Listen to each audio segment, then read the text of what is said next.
Hey there, welcome to the CMMC Compliance Guide Podcast. I'm Austin. And I'm Brooke. From Justice IT Consulting, where we help businesses like yours navigate CMMC and NIST 800-171 compliance.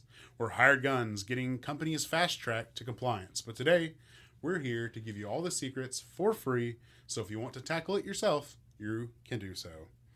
Let's dive into today's episode and keep your business on track. This episode is for those that couldn't attend CMMC Day 2025. Brooke, you were there this past Monday.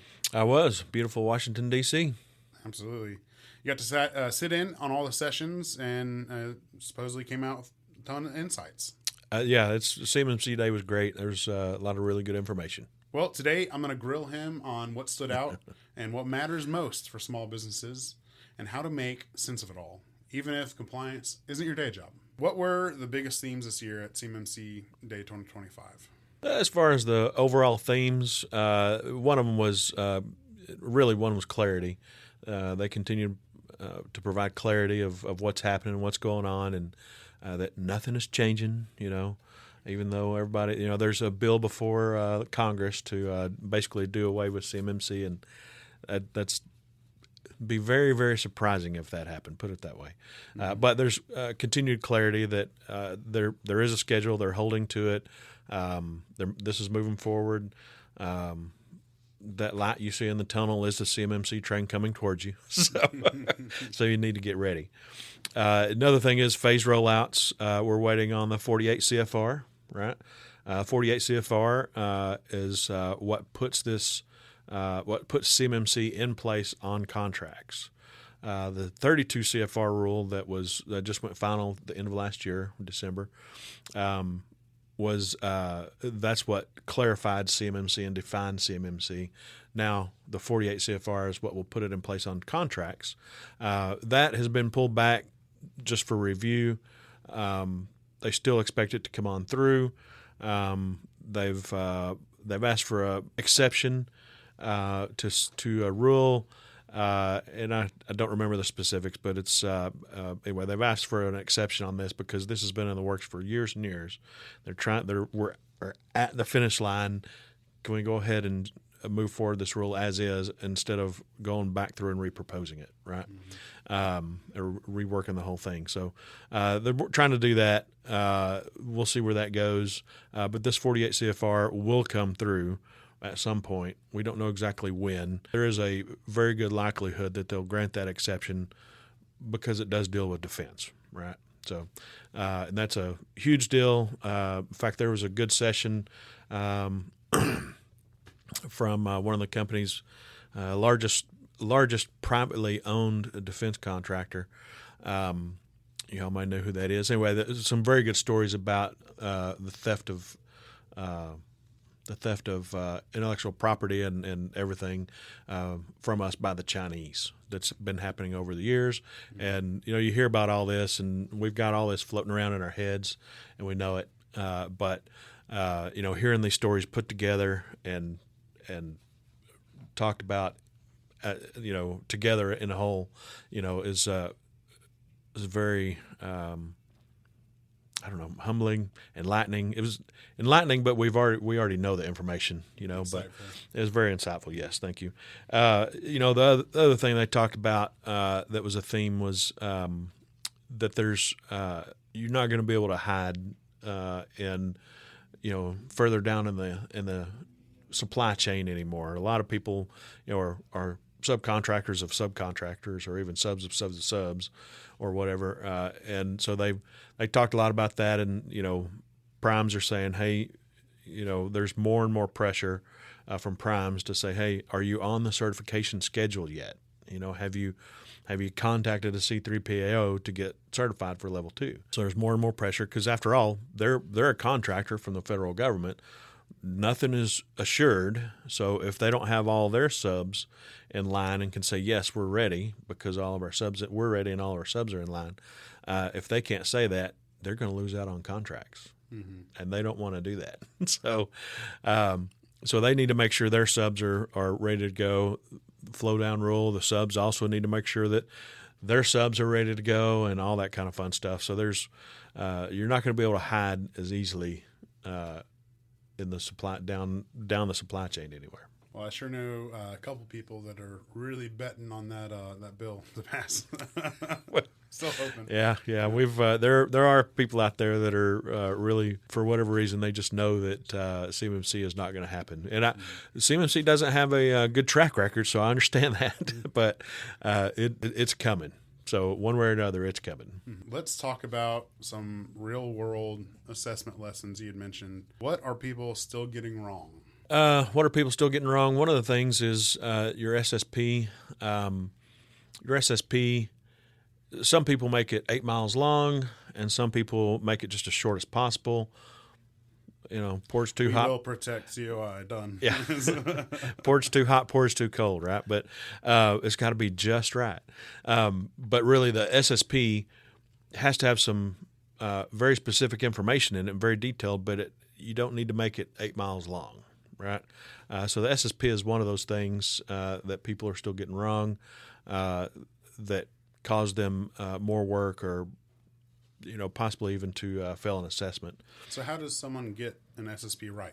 Well, for the SSP itself, like I said, I mean, it's tough without going into each of the controls, but you have to say just an overview with some specifics in it. This is how we document all the users. This is what we do. This is how it's authorized, and it's referenced in this policy, in this plan or procedure or whatever. So you say those kinds of things in the SSP, and that helps out a lot, because that gives them a good overview.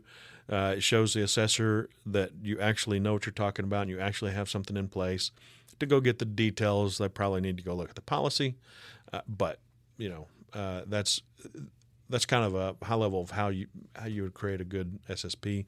So it's kind of like at the top of the hierarchy of like the rest of the policies, and it references and points to like the other things. Like it doesn't necessarily address incident response in its entirety, but it'll point to the incident response policy, and then in that you. And absolutely correct. That's absolutely correct. But you also can't say, see incident response policy. So you've got to give a high level overview with some details in there about how it's done, because those SSPs, people are going to ask to see them. Vendors are going to ask to see them. Or not vendors, but your primes and whatnot. So can we see your SSP? And that's a whole nother discussion. But they may ask to see those, and you want to have a little bit of detail in there, but not too much, right? And assessors want to see that and be able to read your SSP and say, all right, well, I have a good idea that they've got these things implemented correctly.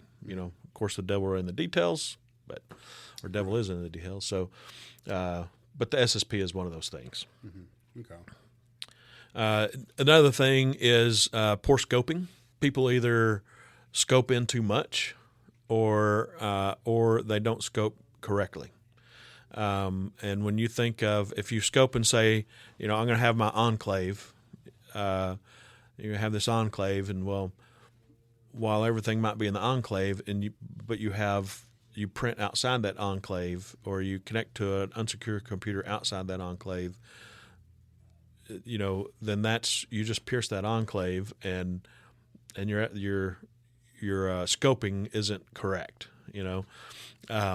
So, and by scoping too large, if you go and put everything in scope, that's going to be right for some people. It really is. But for other people, it's not. If you can scope and make an enclave, a true enclave, that's a lot better way to handle it, because your COI scope that you really have to tighten down on, and the amount of stuff that you have to tighten down on, is going to be a lot smaller.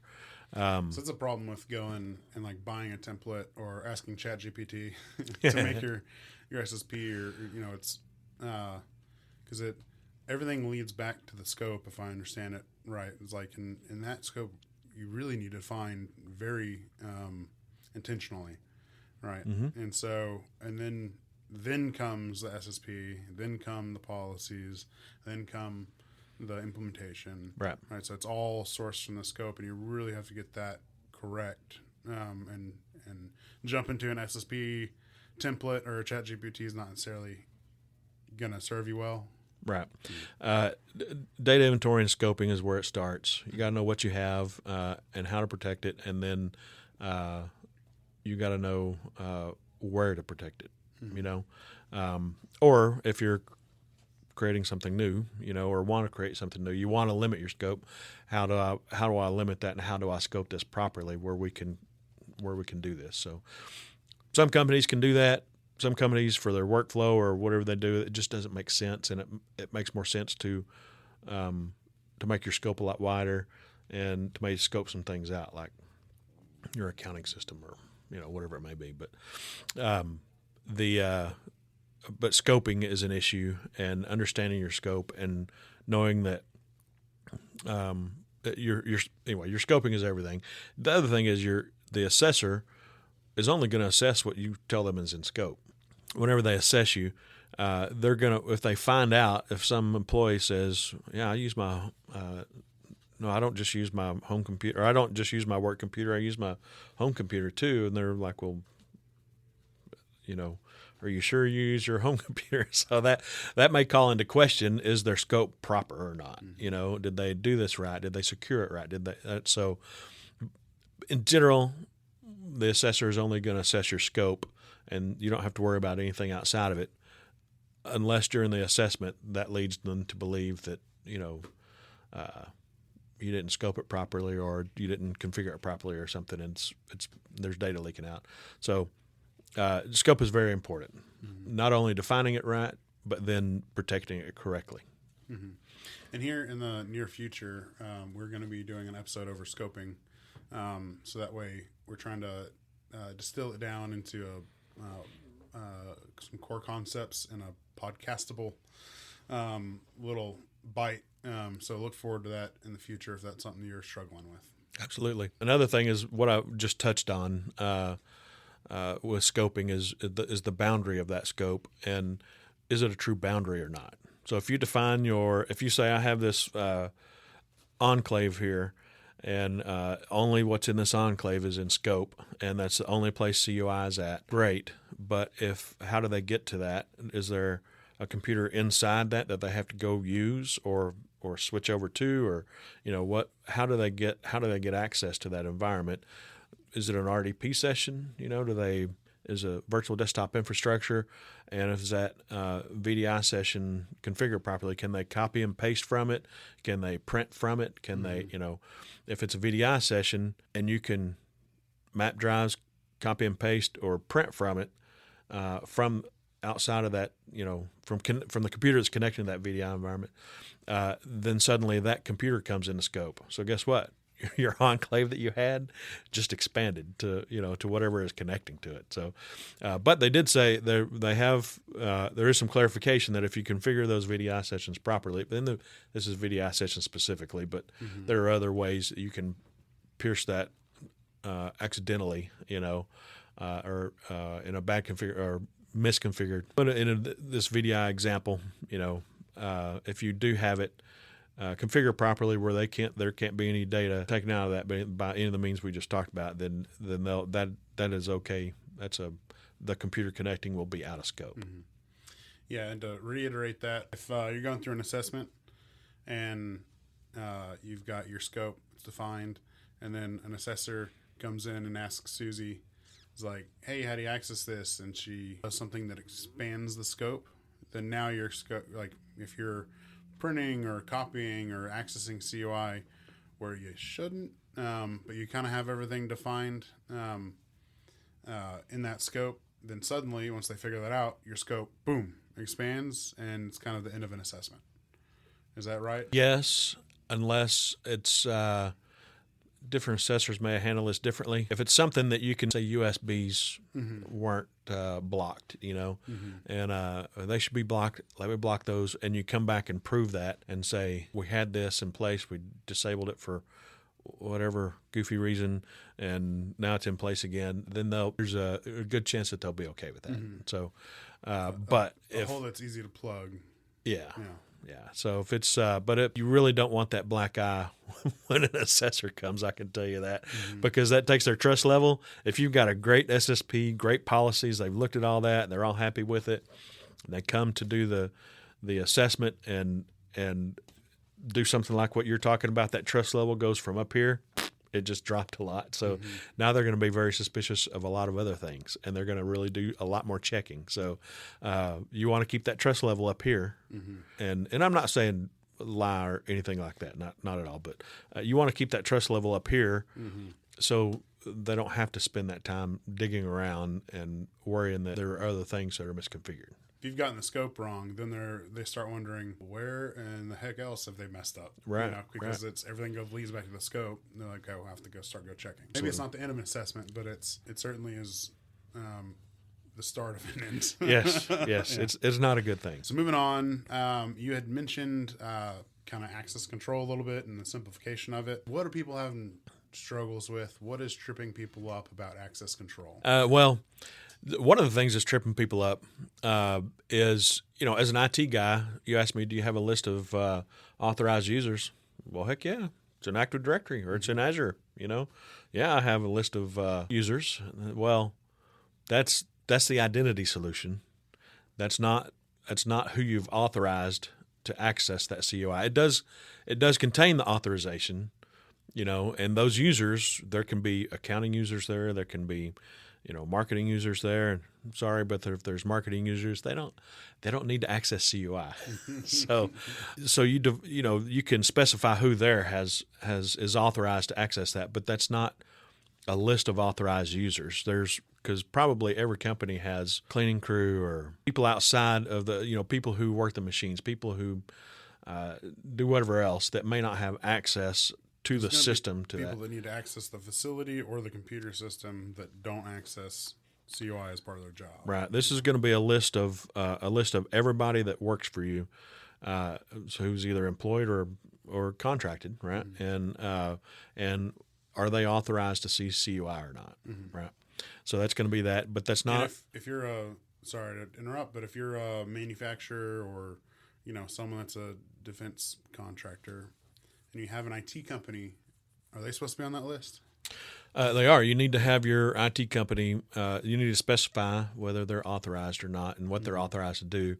They're not necessarily authorized to interact with the CUI, but they do backups of the system probably, and they're going to need to be able to restore, and that gives them the ability at some point to see, and that has to be controlled and all that kind of fun stuff. Absolutely. And, for most contractors out there, I would think that at least most that we run into, there are some that have 100% of their business is defense industrial base. It's for the defense industry. That's an easy call. However, some of them it's 60% or 25% or whatever it might be. And so guess what? All those people out on the floor may only be 4 or 5 of them that deal with the DIB portion of the business. And so who out there has the ability to see that information, So you got to think about all that. And so you have to have and it could be if you only have 25%, but everybody on the floor is authorized, then that's fine. But you have to list them out, even if they don't have an account in an Active Directory, right? Let me throw another one at you. It's common that we see smaller, medium businesses as the owner who doesn't perform most daily duties, isn't necessarily making CAD drawings or milling parts, and they're just looking at books and reports and stuff like that. Do they get access to CUI? Because usually they want the keys to the kingdom. They usually do want the keys of the kingdom, but in smaller companies, a lot of times the owner, general manager, whatever, is going to have a hand in day-to-day business, and they may need to help people with things. And so that's understandable. But typically as a typically as a company grows, that GM, president, CEO needs less and less access to any of that stuff, needs less and less access to that stuff. Now, typically they always want it, but like, do you really need access to that? So I mean, that's a good assumption, is that they don't necessarily need the keys of the kingdom. So really, identity versus authorization is what you're looking for. Not an identity list, from your Active Directory, or also is everybody in Active Directory in whatever application you might have. Is there, different set of users? Or is there, how does that work? So it's not identity list. It's an authorization list of everybody that's there. Can they access or can they not? Right? Not only people, but think about devices. What all devices are on the network? Not just computers in Active Directory. What about that CNC machine? What about whatever it may be? What about that Echo that somebody plugged into the network? And is that should that really be on the CUI network? I'll give you a hint. Probably not. But probably shouldn't be in the facility. It probably, if you're asking us, don't plug it into a business network. But that brings up a whole nother topic of stuff. If you have an Echo, this is a little bit of a tangent, but if you have something like an Echo that listens to you, guess what? If it's in an area where there's CUI, it can hear people talking, and guess what? It's in scope now. So you have to think about that. Yeah. So try and get Amazon to get all the proof that they're certified, and compliant. Right. That you need for that. Yeah. Anyway. So to go on about access control and authorization and identity, a lot of things that people don't think about is service accounts, application accounts. You have an account that runs your SQL database. Good form is to create a separate account that these applications run in, and not just give them, not run them under system or domain admin, right? You really shouldn't do that. So, but most people will create an application account or some kind of service account or something like that. Those need to be listed out. Do they have access to CUI or not? Anything that runs anything automated, scheduled tasks or anything else, those. You need to look at those and list those out and say yes or no. These are authorized to access CUI. So my printer or scanner needs to be an authorized user? It needs to be an authorized list, yes. Yeah. So your printer or scanner, absolutely, it's a device, and it needs to be listed. I know we keep mentioning scope, kind of diving in that a little bit more, because it was a topic you said of some of the talks there. So we just kind of want to dive into where CUI lives and how a business might figure out where their CUI is really going and traversing.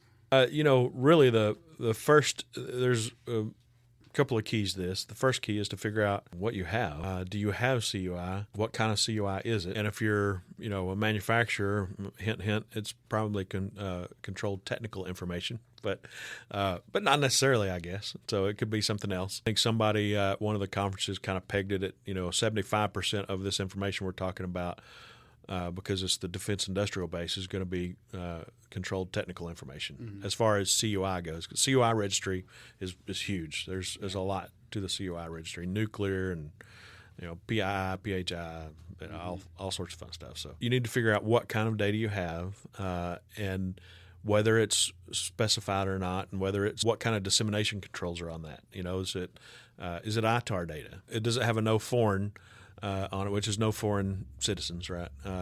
Only U.S. citizens. Similar to ITAR,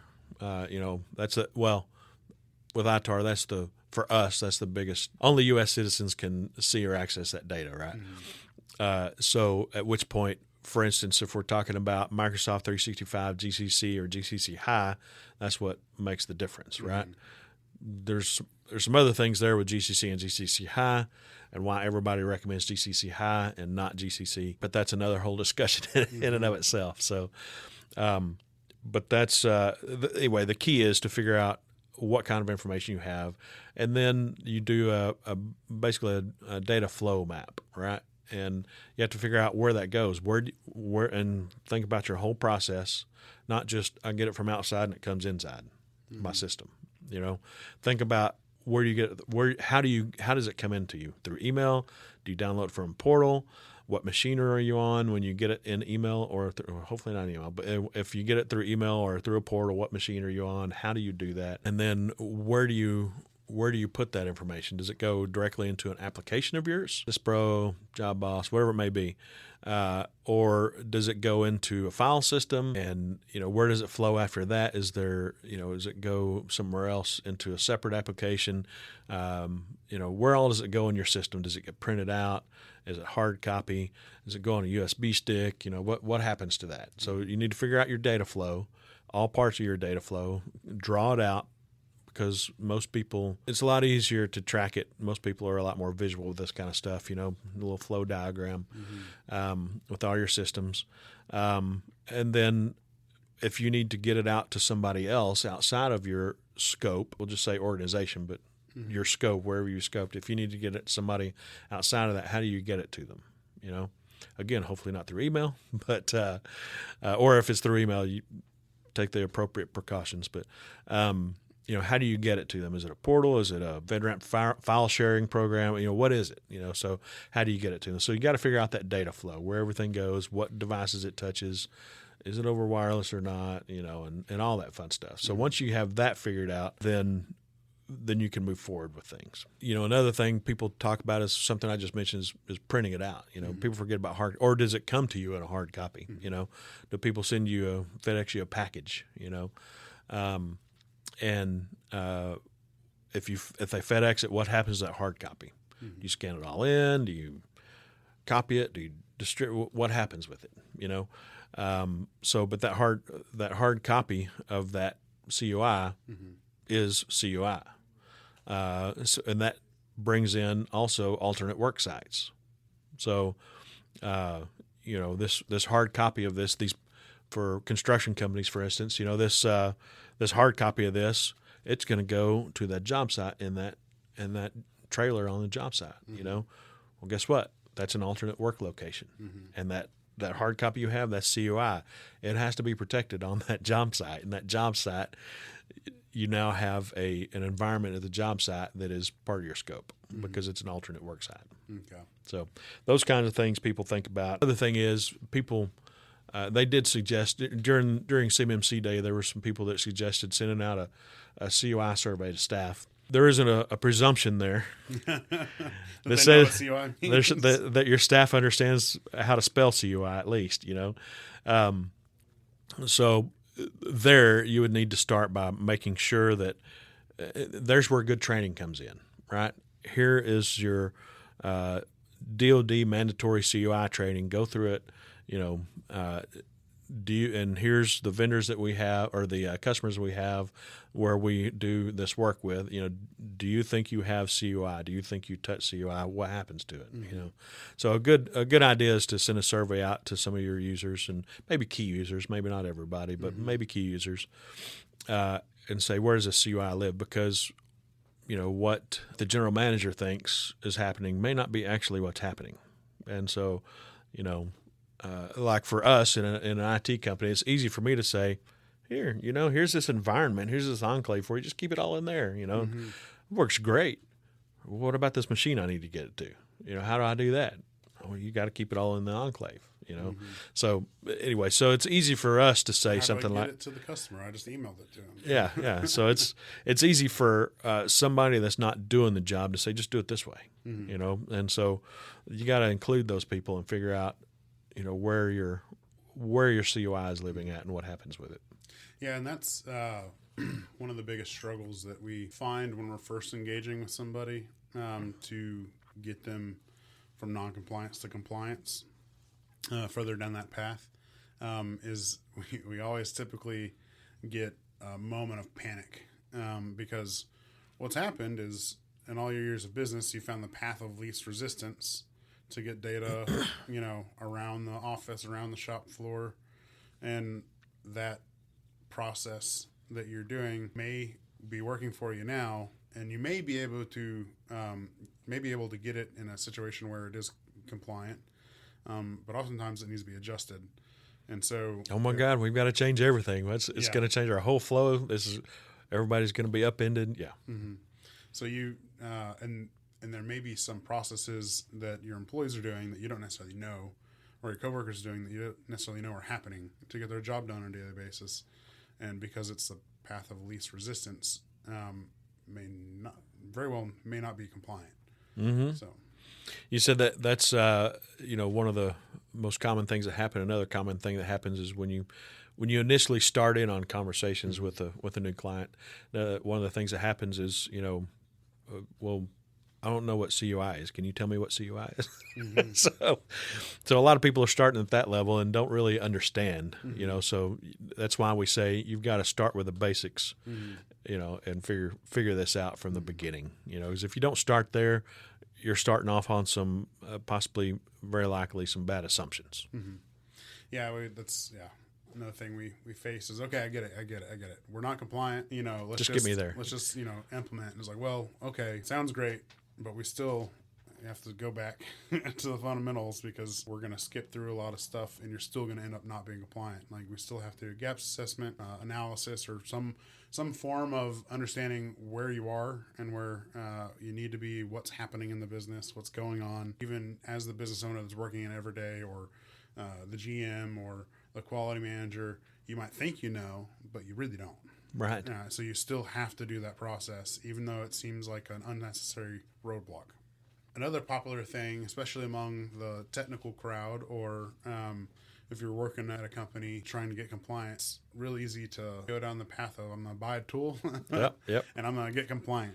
So let's talk about tools, technology, some zero trust stuff that you had mentioned going to the show. We can hit some of the technical points and also address what some non-technical people should know about tools. One of the things we talk about is Microsoft 365 GCC and GCC High, because pretty much everybody understands the Microsoft commercial environment is not going to work for CUI. Mm-hmm. When you go look at the basic NIST 800 171 tenants, you're tempted to say, oh, this is FedRAMP, and we can configure it like we need it, and that's in large part true, except that it leaves out some core things with CMMC, like the DFAR 7012, 252.204-7012, with the incident response kind of stuff in there. So, which pushes you over into Microsoft 365 GCC or GCC High, that says you need to go use one of those solutions. And Microsoft has a good diagram of what kind of information for all the different compliances, CGIS, everything, right? Which environment will fit. And they've got commercial, GCC, GCC High, DOD, and secret, I think, is what they have, if I'm not mistaken. Anyway, but we generally just look at the up through GCC High. Technically, you can go with GCC if your information is not specified and doesn't have a dissemination control that prevents that information from leaving the country or leaving U.S. citizen control, right? They are not, you'll have to get the shared responsibility matrix. You'll have to get, I understand it, for assessors. You'll want a body of evidence to be able to prove that this is, because it's not FedRAMP authorized in the same way that. Well, you also don't want to design a system that precludes you from getting another contract. Exactly, and that's the other thing. What works today, yeah. If you've got controlled technical information that there's no dissemination statement on, we'd have to see that. Potentially, I guess it could go into GCC. But really, you don't want to put yourself in that kind of position and then have to move over to GCC High, because if there is any sort of dissemination control on it, you got to use GCC High. GCC High is also FedRAMP authorized, and so you could use it. So really, it's a lot safer just to go ahead. This is what everybody says, and it's frustrating trying to figure out why in the world you can't go GCC and need to go GCC High, but it is a lot safer just to move into GCC High. If you're going to, whatever accounts, whether there's a subset or however you do it, anyway, a lot safer just to move over and use GCC High. Yeah, it's frustrating because it's 4 times the cost of commercial Microsoft. And it's an upfront payment for the year, for an annual year. And, here's your $20,000 bill. Yeah. Salt in the wound, all for $20,000 is kind of a small bill too, by the way. Well, yeah. But for email, if you've been paying for it, previous, and it's just kind of a frustrating expense. It is, yes. And so, but just, we have not seen really a good argument for. There's only been good arguments for going to GCC High in terms of the holistic picture, making sure that you can get contracts, making sure that you've buttoned everything up, because we're big believers in let's go with a very defensible position that's accepted practice that people believe in, that assessors are like, yeah, we would go that way, instead of trying to fight and prove every corner. When the assessor comes up and is trying to assess whether you're compliant or not, it's just easier in that sense to take the passive least resistance from a compliance perspective and just bite the bullet and do what the assessors want and the government is wanting, and just bite the bullet. Absolutely. And the other thing you need to think about is this is all to say there are also other tools that will fit that arena there for email and file sharing and stuff like that. There's Revel, and I think ExoStar has their own version, stuff like that. You just got to consider the pros and the cons of each, and we won't go into those here, but there are other solutions. It's just more typical to talk about Microsoft 365, GCC, and GCC High. Yeah. But there are absolutely other tools. You just need to look at them and figure out what fits your company best, cost-wise, workflow, and everything else. So one of the benefits, I will say, is if you choose Microsoft's solution, right, 365, GCC High, is that you have it's not just email, it's not just file sharing, external file sharing. There's Intune you can use and manage your systems. There's all sorts of benefits you get from that, from being able to do that. But it depends on how you scope everything and what you want to happen, right? With how you want your COI to be scoped and or your system to be scoped for your COI. So that all matters. So that's a little bit deeper of a discussion, but everybody wants to know about tools, and so this is basically the warning that, just like you hear everywhere else probably, is that Microsoft 365 GCC High is the way to go rather than GCC. One of the other things tools that everybody always wonders about is antivirus, and one thing you have to think about is that antivirus or that endpoint protection, just antivirus any longer, but anyway, that endpoint protection, how is it managed? If it's managed in the cloud anywhere, the information it has access to and the information that comes out of that is likely going to contain security protection data. And that whatever it is, Microsoft, wherever this Defender, SentinelOne, or whatever it may be, that's a security protection asset. So that service now falls into scope for security protection data. So you got to keep that in mind, right? And whatever service you're using to manage that, if it's all on premise, all in your systems, great. If it's not, there's a cloud involved, then you need to consider that. But one of the tools that people are using that's especially if you go, this is one of the benefits of going 365 GCC High. Is Windows Defender. All right, another thing that somebody they talked about. They kind of joked that zero trust is a lifestyle choice, and I guess that might be a lifestyle choice. But zero trust is one of those things that was not really necessarily envisioned.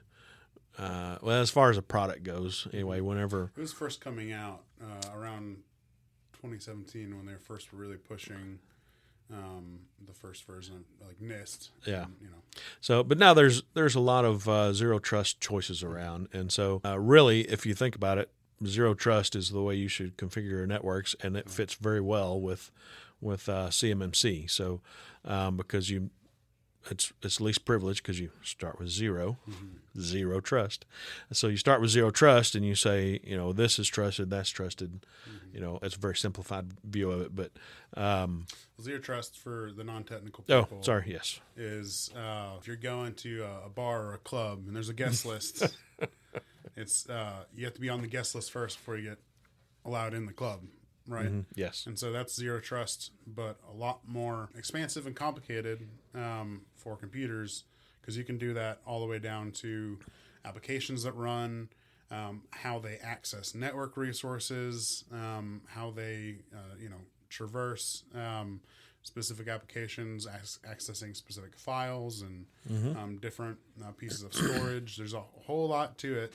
And it's it can be an absolute disaster if it's implemented incorrectly or poorly. And if it's implemented well or good, it is a biggest bang for your buck as far as trying to forget compliance, just keep things with people out of the club that you don't want. So it works pretty well. It's just a bit of an administrative burden. And if it's not done right, it can be a disaster. But it is. Sorry, I'll let you take it from there. No, it's a very good explanation. And again, zero trust is what it says. You start with no trust at all. Whatever it is, we don't trust it. We assume that bad stuff is happening, and it's got to be authorized. Mm-hmm. So whatever it is, network access, it's whatever it may be, file access. But that's zero trust. Deny by default. That's a firewall rule too. You deny by default and approve specifically whatever you want. And but anyway, zero trust is a thing. It's a good thing to implement, but you can't just grab any solution. You need to understand whether it's going to have access to CUI and whether it's going to have security protection data, SPD. Hint, hint. Yes, it is. So got to think about those things in whatever solution you look at. Moving on to the less formal aspect of it. Always when you go to a conference, there's the keynotes, there's the breakouts, and then there's the cocktail discussions. There's the at lunch discussions. There's basically the networking that goes on, and the general sense of what people are talking about, and what kind of the hubbub and buzz is. What do you feel like for people that didn't go and didn't get to experience? What do you think the hubbub and the buzz was? The hubbub and the buzz really was the themes we talked about earlier. But as far as interesting chats and everything, interesting things that went on that weren't necessarily sessions and specifically CMMC controls and rules and stuff like that. One of the things was talk to another service provider like us, and there are a lot of people out there who don't understand why it's going to cost so much and don't understand what is CUI, and how do I decide what to do, and so at that point, it becomes a discussion with someone about, or I guess really at that point it becomes a discussion. Do you want to hire somebody in house? Because I guarantee you, if you just say, "Hey, Mr. Quality Manager, hi, Mr. IT person, whatever it may be," you're in charge of our CMMC compliance. Congratulations! I know you have a full-time job, but you can do this too. It's that really is not going to work. It may work for them to kind of manage the project, but and escort it along, but they're going to need a lot of help. So you either hire that help internally, and there really needs to be somebody that is this is their focus. This is what they do, or multiple somebodies depending on the size of your organization. So this needs to be their focus. They need to do this. They need to work on compliance. They need to work on security, and they need to work on business process and documentation, everything involved, right? So somebody needs to be hired to do that, or you need to find someone to contract with to help you with it, to help you decide how to do that. And it's not just hiring somebody and saying either a contractor or an internal hire. It's not just hiring somebody and saying, "Hey, help us with this." It's, do you already have experience here? Can you come up to speed? Because if you hire somebody internally, if they hadn't already been doing this, they're going to have to come up to speed with CMMC. I guarantee you'll want to send them. It's expensive, but you'll want to send them to conferences. You'll want to give them training. They'll need, do the RP, RPO, not RPO, RP, RPA. Those are really basic. So you want them to do a CCP. Maybe even a CCA, those are registered practitioners in RP. Registered practitioner advanced is an RPA. Those are both obtained through the Cyber AB. A CCP is a CMMC certified professional, and that is through a licensed training provider. And it's a week-long class, a very detailed, intense week-long class and detailed, intense test. not so intense it's impossible to pass, but you need to know what you're doing to pass that. And then a CCA is for an assessor. It's a CMMC certified assessor, which is good because a CCP, you'll understand how assessors are going to assess things. And CCA goes really into depth in that. If they, you send somebody to take some CCA training, become a CCA, there's some hurdles there to actually become a CMMC certified assessor. So whether you want them to actually become certified or not, it would be up to you. But the training and the test is very, very beneficial. So those are all things. If I was to hire an internal person to do this, I would send them through all that, right? And send them to multiple conferences. It's not an inexpensive endeavor. Right. Otherwise, you look for a company to hire to help you with that, to contract to help you with that. And you need to make sure that they have RPs, CCPs, maybe even CCAs on staff. But you need to look for those companies that have that as well. And they have part of their life is, CMMC. So you don't want to just hire any old Joe off the street that doesn't have any credentials or any way to say I have this experience, right? But that's one of the things that came up is that there are lots of people out there, lots of companies who still are struggling to implement this, and so that's one of the things that came up. Another interesting thing that came up I referenced a while ago is the reason all this is in place. You just look towards China and look at their military equipment. Their plane that looks like, and I don't have the model numbers here in front of me. I can't remember, but their plane that looks like a Joint Strike Fighter. Their Humvee look alike. They've got ships. They've got missiles. There's all sorts of things like that they have that they look amazingly like ours for some strange reason.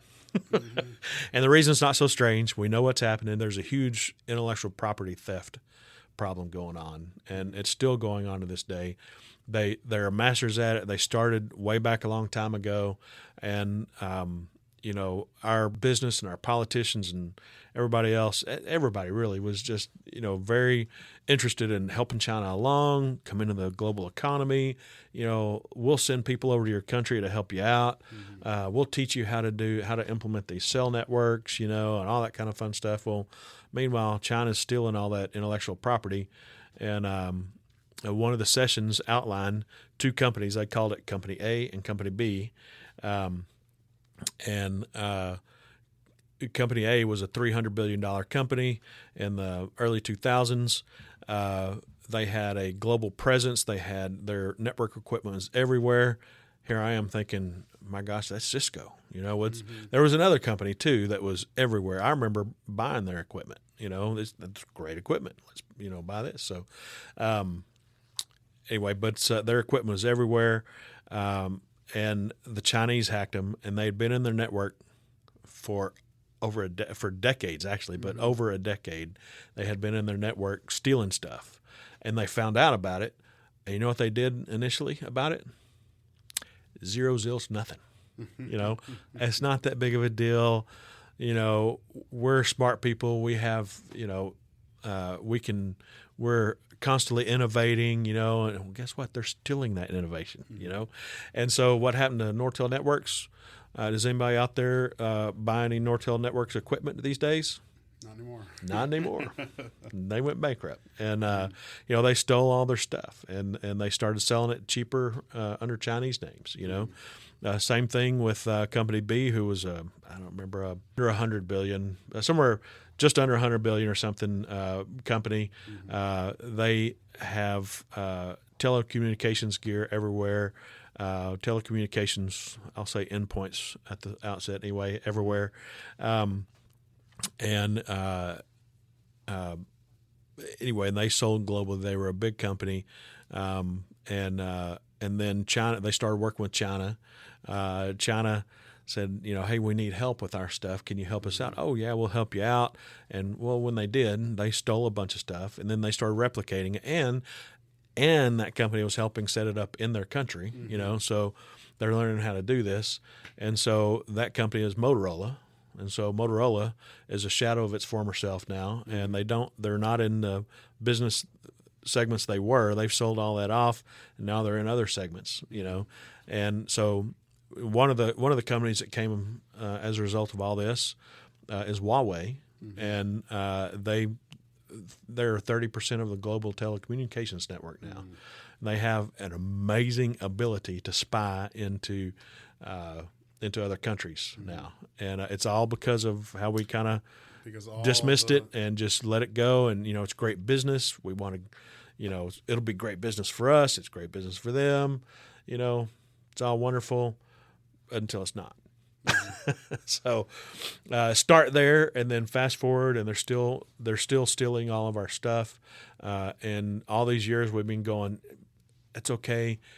We want the business, it's okay. We want the business. And now we're starting to lose we can see, I'm not going to say we're starting to lose, but I know military people will say that's not right, but we're getting to the point where we could see where we will lose our advantage, because a lot of our advantage is technological. We used to quite a lead, they say, on China and other countries from a technological perspective, but now it's like only a few years head start. It is. They say. It is. It really is. And you look at all sorts of stuff. AI, AI requires big data centers. You can argue about where the United States and China is in the AI race. Those are good arguments to have, but the point is they're still stealing a lot of that stuff, and they don't care about environmental policies. They'll go build as many data centers and run them off of coal or whatever they need to run them off of to get those data centers up and going.